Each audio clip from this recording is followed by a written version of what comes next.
തിരുവചന പ്രദീപത്തിലേക്ക് ഒരിക്കൽ കൂടി സ്വാഗതം. ഇന്ന് നാം ചിന്തിക്കുവാൻ ആഗ്രഹിക്കുന്ന തിരുവചനം രാജാക്കന്മാരുടെ 1-ാം പുസ്തകം 22-ാം അധ്യായം 17-ാം വാക്യമാണ്. അതിന് അവൻ, ഇടയനില്ലാത്ത ആടുകളെപ്പോലെ ഇസ്രയേലൊക്കെയും പർവ്വതങ്ങളിൽ ചിതറിയിരിക്കുന്നത് ഞാൻ കണ്ടു.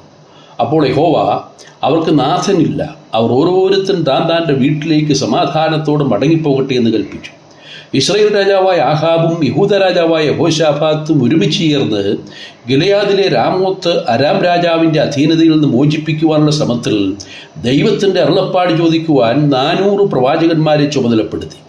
അവർ എല്ലാവരും ദൈവഹിതം വെളിപ്പെടുത്തുന്നതിന് പകരം ആഹാബിനെ പ്രസാദിപ്പിക്കുവാൻ വേണ്ടി പ്രവചിക്കുന്നവരായിരുന്നു. 400 പ്രവാചകന്മാരും ആഹാബിന് അനുകൂലമായി പ്രവചിക്കുകയും അരാമിനെതിരെയുള്ള യുദ്ധം വിജയിക്കുകയും ചെയ്യുമെന്ന് ഉറപ്പ് കൊടുത്തു. അപ്പോൾ യഹൂദ രാജാവായ യഹോശാഫാത്ത്, ഇനി ആരെങ്കിലും പ്രവാചകന്മാരായിട്ടുണ്ടോ എന്ന് ചോദിച്ചു. ഒരുവനുണ്ട്, അവനെനിക്ക് വിരോധമായിട്ടേ പ്രവചിക്കുകയുള്ളൂ, അവനെ എനിക്ക് ഇഷ്ടമല്ല എന്ന് മറുപടി പറഞ്ഞു. അതിന് യഹോശാഫാത്ത്, അങ്ങനെ പറയരുതേ, അവനെയും വിളിപ്പിച്ച് ആലോചന അറിയണം എന്നാവശ്യപ്പെട്ടതനുസരിച്ച് മീഖായാവ് എന്ന പ്രവാചകനെ വിളിപ്പിച്ചു. നിന്റെ വാക്കുകളും മറ്റുള്ളവരുടെ വാക്കുകൾ പോലെ തന്നെ ആയിരിക്കണമെന്ന് മുന്നറിയിപ്പ് കൊടുത്തെങ്കിലും യഹോവ എന്നോട് അരുളി ചെയ്യുന്നത് മാത്രമേ പറയൂ എന്നറിയിച്ചു. മീഖായാവിൻ്റെ പ്രവചനം മറ്റുള്ള 400 പ്രവാചകന്മാരുടെയും വാക്കുകൾക്കെതിരായിരുന്നു. യുദ്ധത്തിൽ പരാജയം സംഭവിച്ച് ജനം ഇടയനില്ലാത്ത ആടുകളെപ്പോലെ ചിതറിയോടുന്ന കാഴ്ചയാണ് മീഖായാവ് കണ്ടത്. അപ്പോൾ സദക്യാവുന്നൊരുവൻ മീഖായാവിൻ്റെ ചെകിട്ടത്തടിച്ചു. യുദ്ധം വിജയിച്ച് മടങ്ങി വരുന്നതുവരെ ഞെരുക്കത്തിൻ്റെ അപ്പവും വെള്ളവും നൽകി മീഖായാവിനെ കാരാഗ്രഹത്തിലാക്കുവാൻ കൽപ്പിച്ചു. യുദ്ധത്തിൽ ഇസ്രയേലിന് വലിയ പരാജയം നേരിട്ടു എന്ന് മാത്രമല്ല, ആഹാബ് രാജാവ് പടയിൽ പട്ടുപോകുകയും ജനം ചിതറിയോടുകയും ചെയ്തു. മീഖായാവ് പ്രവചിച്ചതുപോലെ ഇസ്രയേൽ ജനം ഇടയനില്ലാത്ത ആടുകളെപ്പോലെ പർവ്വതങ്ങളിൽ ചിതറിപ്പോയി. ഇടയനില്ലാത്ത ആടുകളുടെ അവസ്ഥ വളരെ ദുഃഖകരമാണ്. ആടുകൾ പെട്ടെന്ന് വഴിതെറ്റിപ്പോകുന്നതാണ്. അവയെ കൊടിയ ചെന്നായ്ക്കൾ ആക്രമിക്കുവാനും കൊന്നുകളയുവാനും സാധ്യതയുണ്ട്. ഇത് മനുഷ്യവർഗത്തിൻ്റെ പൊതുവെയുള്ള അവസ്ഥയാണ്. കർത്താവ് ജനത്തെ ഇടയനില്ലാത്ത ആടുകളെ പോലെ ചിന്നിയവരും ചിതറിയവരുമായി കണ്ട് മനസ്സലിഞ്ഞതായി നാം മർക്കോസ് 6:34 വായിക്കുന്നു. എല്ലാവരും ഒരുപോലെ പാപം ചെയ്ത് ആടുകളെപ്പോലെ വഴിതെറ്റി കൊള്ളരുതാത്തവരായി തീർന്നിരിക്കുന്നു. ഈ സ്ഥിതിക്ക് മാറ്റം വരുത്തുവാനാണ് നല്ല ഇടയനായ കർത്താവ് വന്നത്. ഞാൻ നല്ല ഇടയനാകുന്നു, നല്ല ഇടയൻ ആടുകൾക്ക് വേണ്ടി ജീവൻ നൽകുന്നു. കള്ളയിടയന്മാർ ധാരാളമുള്ള ഇക്കാലത്ത് ജനത്തെ വഴിതെറ്റിച്ചു കളയുന്നു. അവർക്ക് ആടുകളിൽ നിന്ന് ലഭിക്കുന്ന ആദായം മാത്രമാണ് ലക്ഷ്യം. ചെന്നായ്ക്കൾ ആടുകളെ കടിച്ചീറുവാൻ ശ്രമിക്കുമ്പോൾ അവർ ആടുകളെ വിട്ട് ഓടിപ്പോകുന്നു. എന്നാൽ ദാവീദ് ചെയ്തതുപോലെ കരടിയെയും സിംഹത്തെയും കീറിക്കളഞ്ഞ ആടുകളെ സംരക്ഷിക്കുന്ന കർത്താവ് നമുക്ക് വേണ്ടി പ്രവർത്തിച്ചു.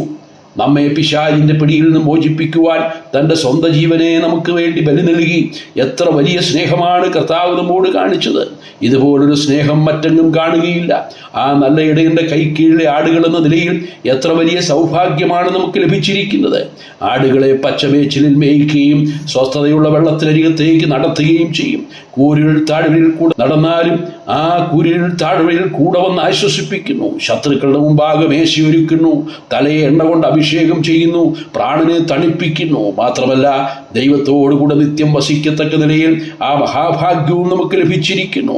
അനേകർ കള്ളയിടയന്മാരുടെ പിന്നാലെ നിത്യനാശത്തിലേക്ക് പോകുമ്പോൾ നല്ല ഇടയനായ കർത്താവിനെ അനുഗമിച്ച് നിത്യ സൗഭാഗ്യത്തിലെത്തുവാൻ ദൈവം നമ്മോട് കൃപ ചെയ്തു. ഈ ദിവസത്തിൽ ആ നല്ല ഇടയൻ്റെ സ്നേഹത്തെ നമുക്ക് ഓർക്കാം. നല്ല ഇടയൻ തൻ്റെ ജീവൻ നമുക്ക് വേണ്ടി മറുവിലയായി നൽകി നമ്മെ പിശാചിൻ്റെ പിടിയിൽ നിന്നും എന്നേക്കുമായി മോചിപ്പിച്ച് നിത്യ സൗഭാഗ്യത്തിലേക്ക് നമ്മെ കൊണ്ടുവന്നിരിക്കുന്നു.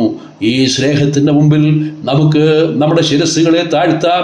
നമ്മുടെ കർത്താവിന് സർവമഹത്വമർപ്പിച്ച് നമ്മുടെ കർത്താവിനെ ആരാധിക്കാം. കർത്താവിൻ്റെ നാമം ഇന്നും എന്നേക്കും മഹത്വപ്പെടുമാറാകട്ടെ.